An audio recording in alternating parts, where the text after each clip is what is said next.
So far this season, Manchester United have conceded 20 goals in all competitions, but Casemiro has only been on the pitch for 5 of those goals. He is a key player for us from a defensive point of view. In games against Brighton and also Spurs, we saw that United capitulated the second that Casemiro came off the pitch, quickly conceding 2 goals in each of those 2 matches.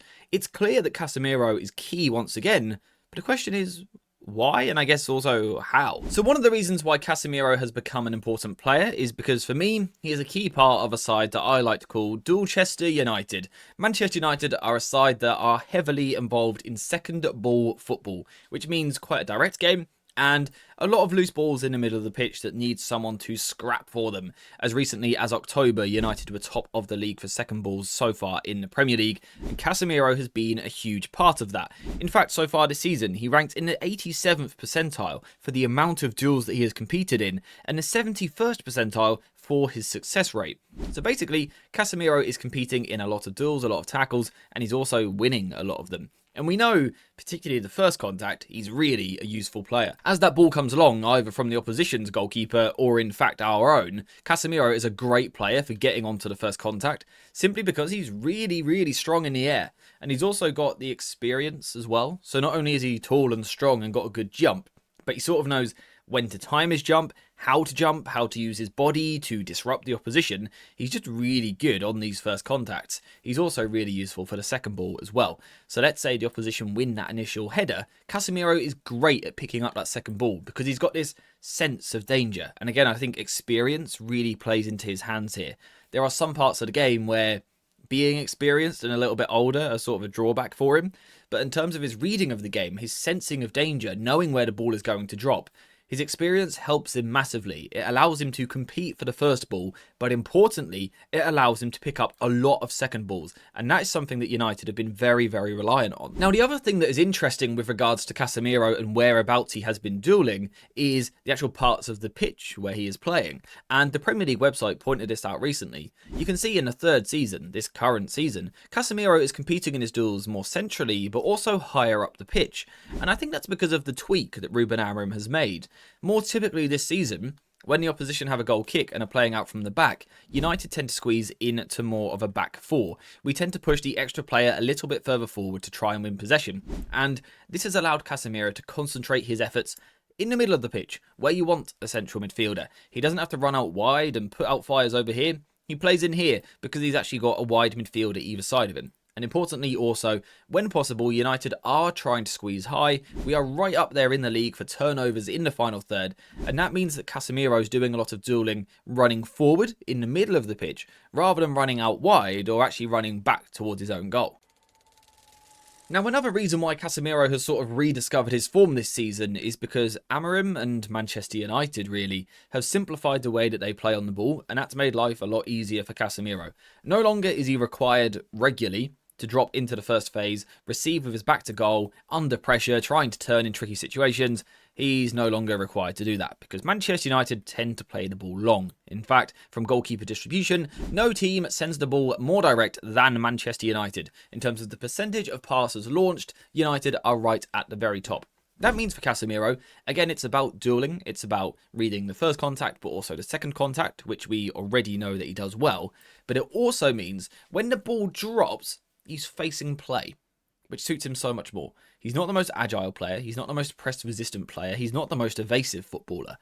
But if you give him a situation where a ball drops and perhaps he's got a little bit of time to get his head up and have a look, he's actually a fantastic player. His long passing is really good. His vision has always been amazing, really. He's been excellent at seeing a forward pass and also having the ability to find it as well. This season, he has ranked in the 97th percentile for through balls in the Premier League and the 89th percentile for vertical passes. Now, this really is key to everything that Ruben Amorim is trying to do this season, because he wants his team to attack as quickly as possible. He wants the quickest route to goal, and a lot of time, that is quick, direct football, a long ball into the channel, a long ball over the top for the striker, a ball wide for one of the wing-backs. And Casemiro's speed, but also most of the time his accuracy, have been just crucial to allowing United to play in that way.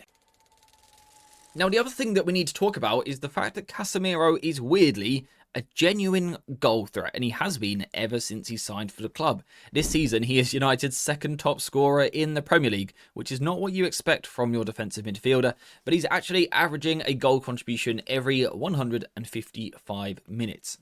That's impressive. For a player that is bringing so much to the team from a defensive point of view, for a player that is snuffing out attacks, covering the ground, putting tackles in, competing in the air, is progressively passing the ball, moving the ball long and quite direct, but with accuracy, to also be chipping in with goal contributions is fantastic. It's absolutely fantastic. It's sort of a dream for Ruben Amorim to have that player chipping in. Players like Sesko, Cunha, even Bruno and Ahmad haven't really hit the ground running this season in terms of goal output. Bryan Mbeumo is the only forward that is regularly and reliably delivering, really. So to have Casemiro chipping in is huge.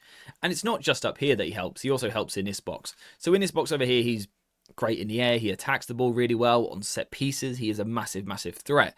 But back here, it's sort of the same but the opposite. So he still competes very well, but rather than being a threat, he now reduces threat.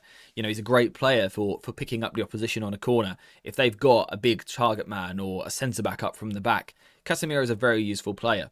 Even in open play, he does have that ability to drop into the back line. Now, perhaps sometimes we do that a little bit too much, particularly when you consider the fact that we already play a back five. I don't think he always needs to drop in and help out. Sometimes he needs to play a little bit higher to close down the cross, for example. But still, when he is needed there, when he is needed in his own penalty area, when you need him to clear a ball or block a shot or again sense danger, a bit like De Ligt, he's just got a knack for it. He just knows how to do it. He knows where the ball is going to drop. And a lot of the time, that allows him to get there before the opposition can, which makes him a huge asset for these defensive situations. And also, like I said, the offensive situations as well. Football matches are won in the two boxes, and Casemiro is fantastic in both of them. Now, you might be thinking that Casemiro sounds like the perfect footballer because he can win the first ball, he can win the second ball, he can progress the ball with an excellent passing range, he can score goals, and he can defend our goal.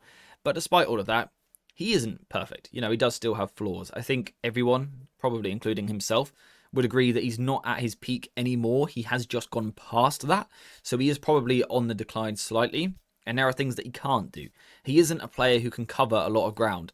So particularly in transitioning moments, it can be a bit of a problem.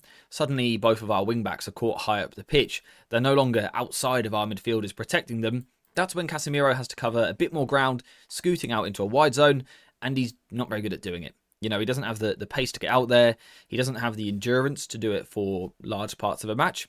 And also he doesn't have the agility to match people that dribble with the ball at him, that twist and turn direction. Casemiro can't really do that. And the other thing with Casemiro is that he just doesn't finish football matches. So far this season, there is only one 90-minute match that he has actually played, and that was the other week against Nottingham Forest. So quite regularly, he is being brought out of the team just for fitness reasons alone. The other problem is, because he can't always keep up, sometimes he just kicks people, which is quite fun to watch, right, as a fan. It's quite fun to see him just wiping out a rival. But it's not great in terms of squad management, I guess. He's already had a red card this season against Chelsea, which was a daft one. And he's already on 4 yellow cards for the campaign, which means he's going to be suspended again soon, I would expect. He tends to foul people, he tends to kick people, he tends to get booked. So he probably will be suspended again relatively soon, which isn't ideal for the squad, and it is a bit of a problem. And it comes because of his lack of ground coverage. Because he can't keep up, sometimes it's easier just to take the foul rather than letting the opposition drive 20 yards. It's good from him. It shows experience, it shows game awareness, but it's not great in terms of actually keeping players on the football pitch. And then just the other problem is sort of, as a pairing between him and Bruno Fernandes, as good as they both are, you probably lack true game control.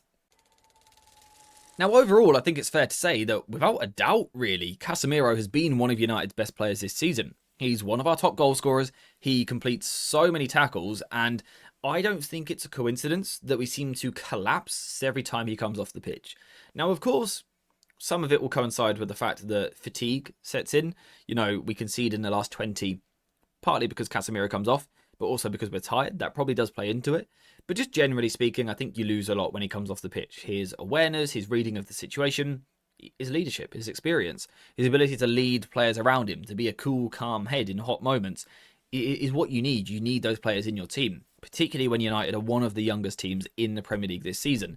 So Casemiro is huge for us. He's vital to the football that we play in terms of dual Chester United, playing on a lot of first contacts and second contacts. He's key if we want to move the ball forward quickly because he is one of our more expansive passers. He's one of our braver players on the ball. He's not afraid to lose possession, and he scores goals. He defends goals. He's all round fantastic. But perhaps it's more of a short-term thing. Perhaps for this season he's quite useful.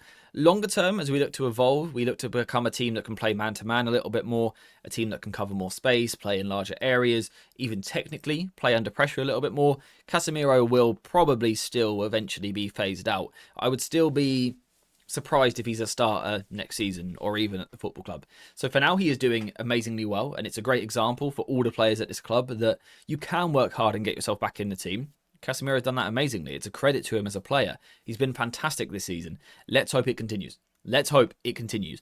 I think it can because he's a good player. He is a good player, and that class is permanent in a footballer, and I think he's been fantastic this season. I'm hoping it continues for the rest of the campaign, really. That would be lovely because he's a very useful player for United.